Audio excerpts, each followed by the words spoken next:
Shalom, rekan-rekan pemuda yang terkasih dalam Tuhan. Selamat berjumpa kembali dalam Renungan Mingguan PPGT Klasis Makale. Dalam Renungan Mingguan pada saat ini kita akan bersama-sama belajar dari firman Tuhan. Namun sebelum kita membaca serta merenungkan akan kebenaran firman Tuhan, mari kita bersatu di dalam doa. Kita berdoa. Bapa di surga, kami bersyukur kepadamu Tuhan, untuk setiap kasih dan kebaikan Tuhan yang Tuhan terus nyatakan dalam kehidupan kami. Kami bersyukur kalau saat ini kami boleh berjumpa dalam renungan mingguan PPGT Klasis Makale, dan bersama-sama kami akan belajar dan kebenaran firman Tuhan. Mari Tuhan memberkati kami agar kami diberi kemampuan untuk mengerti setiap firman Tuhan yang datang kepada kami, agar kami dapat pakai di sepanjang kehidupan yang Tuhan masih anugerahkan kepada kami. Firmanlah kepada kami Tuhan, karena kami anak-anak yang telah siap untuk mendengar. Di dalam nama Tuhan Yesus kami telah berdoa. Amin. Bacaan kita saat ini terdapat dalam Daniel pasal 6 ayatnya yang pertama hingga ayatnya yang ke-12. Daniel pasal 6 ayatnya yang pertama hingga ayatnya yang ke-12. Firman Tuhan, Darius orang Media menerima pemerintahan ketika ia berumur 62 tahun. Lalu berkenanlah Darius mengangkat 120 wakil-wakil raja atas kerajaannya. Mereka akan ditempatkan di seluruh kerajaan. Membawahi mereka diangkat pula 3 pejabat tinggi, dan Daniel adalah salah satu dari ketiga orang itu. Kepada mereka lah para wakil-wakil raja harus memberi pertanggungan jawab supaya raja jangan dirugikan. Maka Daniel ini melebihi para pejabat tinggi dan para wakil raja itu, karena ia mempunyai roh yang luar biasa, dan raja bermaksud untuk menempatkannya atas seluruh kerajaannya. Kemudian para pejabat tinggi dan wakil raja itu mencari alasan dakwaan terhadap Daniel dalam hal pemerintahan, tetapi mereka tidak mendapat alasan apapun atau suatu kesalahan, sebab ia setia dan tidak ada didapati suatu kelalaian atau sesuatu kesalahan padanya.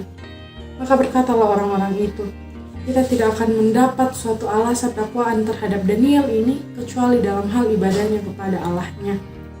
Kemudian bergegas-gegaslah para pejabat tinggi dan wakil raja itu menghadap raja serta berkata kepadanya, "Ya Raja Darius, kekalah hidup Tuanku. Semua pejabat tinggi kerajaan ini, semua penguasa dan wakil raja, para menteri dan bupati telah mufakat supaya dikeluarkan kiranya suatu penetapan raja dan ditetapkan suatu larangan, agar barang siapa yang dalam 30 hari menyampaikan permohonan kepada salah satu dewa atau manusia, kecuali kepada Tuanku, ya Raja, maka ia akan dilemparkan ke dalam gua singa. Oleh sebab itu ya Raja, keluarkanlah larangan itu dan buatlah suatu surat perintah yang tidak dapat diubah, menurut undang-undang orang Media dan Persia yang tidak dapat dicabut kembali." Sebab itu Raja Darius membuat surat perintah dengan larangan itu. Demi didengar Daniel bahwa surat perintah itu telah dibuat, pergilah ia ke rumahnya. Dalam kamar atasnya ada tingkap-tingkap yang terbuka ke arah Yerusalem. 3 kali sehari ia berlutut, berdoa serta memuji Allahnya seperti yang biasa dilakukannya. Lalu orang-orang itu bergegas-gegas masuk dan mendapati Daniel sedang berdoa dan bermohon kepada Allahnya. Amin. Firman Tuhan. Saudara-saudara yang terkasih dalam Tuhan, dalam menjalani kehidupan kita, dalam membangun sebuah relasi dengan sesama kita, seringkali ada rekan-rekan kita, ada orang-orang di sekitar kita yang kurang senang dengan keberadaan kita.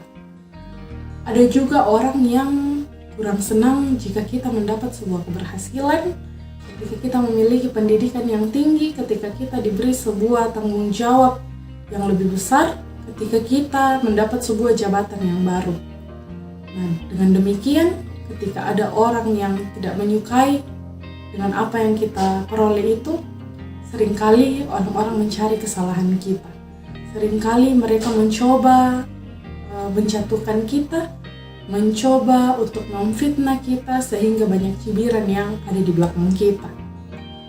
Nah, saudara-saudara, kalau kita melihat bacaan kita pada hari ini juga, di sini berbicara tentang Daniel yang dipilih menjadi salah satu pejabat tinggi oleh Raja Darius untuk membawahi 120 wakil raja. Ia dipilih, dia diangkat dan ditempatkan atas seluruh kerajaan Karena bagi Raja Darius, Daniel adalah orang yang memiliki roh yang sangat luar biasa. Dan saudara-saudara, setelah ia dipilih oleh Raja Darius, kita bisa lihat apa yang terjadi. Kita bisa melihat bahwa banyak yang tidak suka dengan dia. Dia dibenci, bahkan dia dijebak, dan dicarilah kesalahan dari Daniel. Namun kita bisa lihat dari pembacaan kita bahwa kesalahan Daniel tidak didapatkan. Namun yang diketahui oleh wakil raja itu bahwa Daniel ini adalah orang yang sangat taat beribadah kepada Tuhan. Sehingga mereka coba mempengaruhi raja agar raja mengeluarkan sebuah penetapan, mengeluarkan sebuah peraturan dan larangan bahwa tidak boleh seorang pun yang datang menyembah kepada dewa selain Tuanku ya raja. Tidak boleh seorang pun datang menyembah kepada dewa, tidak boleh seorang pun datang menyembah kepada manusia. Yang boleh disembah hanyalah Raja Darius. Dan kita tahu bahwa Raja Darius ketika mendengarkan aturan itu pun akhirnya disetujui oleh Raja Darius. Karena peraturan itu telah ditetapkan, maka kepada siapapun yang berdoa tentu akan dijatuhkan hukuman, dan hukumannya itu adalah hukuman yang sangat berat dan sangat ngeri resikonya. Sebab bagi mereka yang dalam 30 hari datang berdoa meminta menaikkan permohonan kepada dewa atau manusia, maka ia akan dibuang ke dalam gua singa. Nah, saudara-saudara, kalau kita ada pada posisi Daniel saat itu, kira-kira apa yang akan kita lakukan? Apakah kita akan berhenti berdoa? Apakah kita akan berhenti datang kepada Tuhan? Atau kita tetap berdoa, kita akan tetap datang kepada Tuhan? Daniel ini adalah orang yang benar-benar taat dan setia kepada Tuhan. Ketika ancaman besar pun datang di hadapannya, ia tetap taat dan setia untuk datang kepada Tuhan.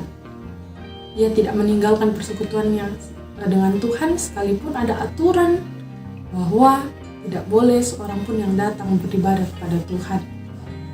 Tapi dia tidak berhenti hanya karena ada aturan demikian. Sehingga karena ketaatan dan kesetiaannya itu pun, Daniel akhirnya dijatuhkan dan dibuang ke dalam gua singa. Tetapi kita tahu apa yang terjadi, bahwa Daniel selamat. Dia tidak mati, dia tidak diterkam oleh singa yang ada pada saat itu. Tentu kita tahu itu semua karena apa? Karena itu semua tentu karena ada penyertaan Tuhan. Nah, saudara-saudara, kita tahu bahwa Tuhan akan senantiasa setia pada janjinya bahwa Ia akan terus menyertai kehidupan setiap orang yang percaya kepadanya. Untuk itu saudara-saudara, karena Tuhan sendiri setia kepada kita, mari kita tetap setia kepada Tuhan sekalipun ada ancaman di hadapan kita, sekalipun ada tantangan di hadapan kita, namun tetaplah taruh kesetiaan dan ketaatanmu kepada Tuhan.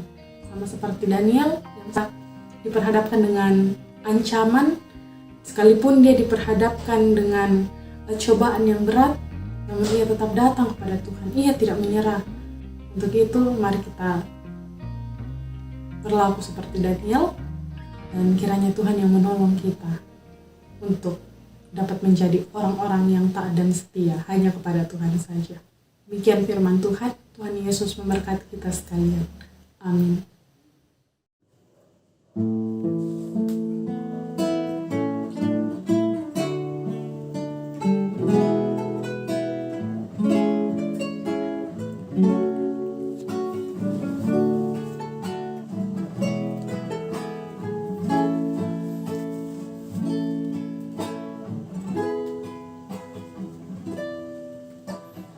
Seperti wanita mengurapimu, menangis di bawah kakimu. Demikian hidupku mau mengasihimu, Yesus, Engkau baik bagiku.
setia